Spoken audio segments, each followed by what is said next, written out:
안녕하십니까.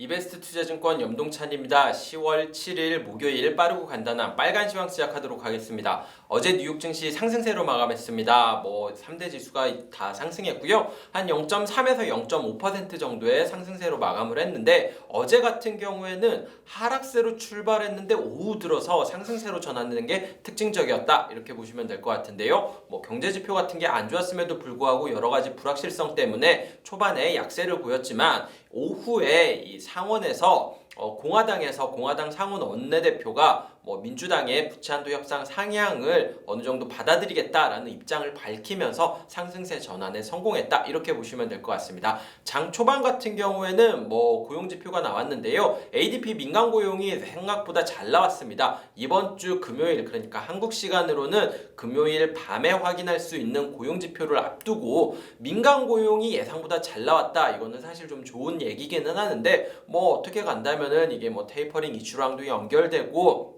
경기회복 속도랑도 연결되고 여러 가지 연결되는 요인이기는 하지만 어쨌든 이 정치적인 불확실성 우려가 더 컸기 때문에 하락세로 출발한 게 더 컸습니다. 여기에 추가적으로 유럽 같은 경우에는 최근 원유 가격 상승이라든지 천연가스 가격 상승으로 인해 가지고 인플레이션 우려가 굉장히 심각한 상황이었거든요. 이런 것까지 다 더해지면서 뉴욕 증시는 하락세로 출발했습니다. 하지만 오후 들어서 한 1시 좀 넘어서였던 것 같은데요. 이 맥코넬 공화당 상원 원내대표가 민주당의 부채한도 협상 방안을 받아들일 의사가 있고 이거를 진행시켜보자 이런 긍정적인 얘기를 했습니다. 10월 18일이 그 데드라인이라고는 했지만 어쨌든 민주당에서는 이번 주 안에는 해결을 해야 된다라는 좀 강경한 입장을 보였는데요. 공화당이 이거에 대해서 어느 정도 동조하는 흐름을 보이면서 시장이 좀 안도하는 모습을 보였다. 이렇게 보시면 될 것 같습니다. 그래가지고 어제 뉴욕 증시 보시면은 이렇게 마이너스로 가다가 오후 들어서 1시쯤에 이렇게 올라가는 모습을 보이면서 플러스 전환에는 한 2시 정도였네요. 이때 전환에 성공했다. 이렇게 보시면 될 것 같습니다.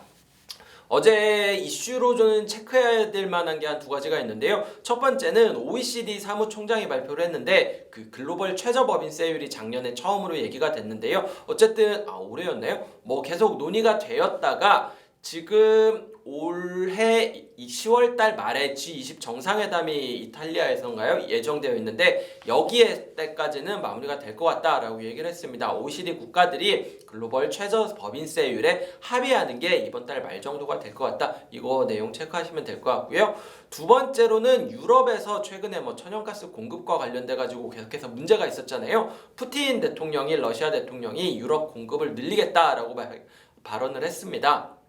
정말 그렇게 될지는 잘 모르겠으나 어쨌든 천연가스 가격 상승세가 유럽에서 조금 완화되는 모습이 나타나면서 앞서 말씀드렸었던 인플레이션 우려 역시 약간은 완화되는 모습을 보였다. 이 정도 체크하시면 될 것 같습니다. 마지막으로 종목별로 말씀을 드리면은요. 어제 일단은 필수 소비재 업종이 강한 상승세를 보였다는 게 특징적이었습니다. 필수 소비재 하면은 여러 가지가 있는데 어제 같은 경우에는 음료라든지 음식료 기업들이 좀 강한 모습을 보였습니다. 펩시코가 어저께 실적을 발표했는데 예상보다 잘 나왔고 실적도 좀 가이던스도 상향 조정을 했고요. 인플레이션에 대한 얘기를 언급을 했는데 공급망이라든지 이런 인플레이션 문제를 해결하기 위해서 내년 초에 가격을 인상해야 될 수도 있다라는 암시를 보였습니다. 당연히 다른 음식료 업체들도 상황이 비슷한데 음식료 이렇게 제품 가격 올리는 거 아니냐라는 기대감이 좀 반영되면서 음식료 업체들 전반적으로 좀 강세를 보였고요.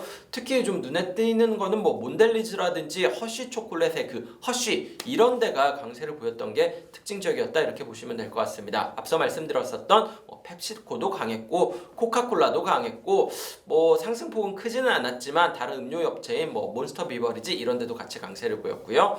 그 다음에 공급망 문제가 계속되지는 않을 거고 결국 해결될 텐데 해결되면 수출이 늘어날 거다라는 기대감 때문에 철도 업체들이 강세를 보였습니다. 여기에 그 건설 소재들 같은 경우에는 철도로 운송하는 경우가 굉장히 많은데 이쪽 수요가 늘어날 거다 이런 기대감도 있었다라고 그래요.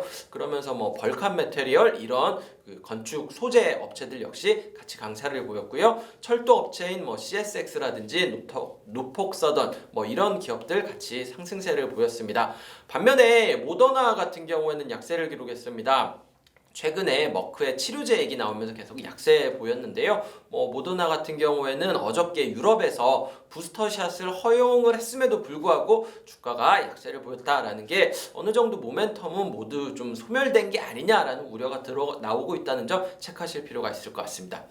네, 오늘 준비한 빨간 시황 여기까지 말씀드리도록 하겠습니다. 날씨가 갑자기 많이 추워졌어요. 어저께 굉장히 춥더라고요. 오늘 아침에도 좀 쌀쌀한 모습이 쌀쌀하기는 하는데 비까지 오고 그래가지고 좀 더 날씨는 쌀쌀해지는 것 같습니다. 주말까지 그리고 연휴 때까지 비 예정되어 있다라고 하니까 외출하실 때는 작은 거라도 좀 우산 챙기셔서 다니시는 하루 되셔야 될 것 같습니다. 네, 오늘 준비한 빨간 시황 여기까지 말씀드리겠습니다. 시청해주셔서 감사합니다. 다들 즐거운 하루 되세요.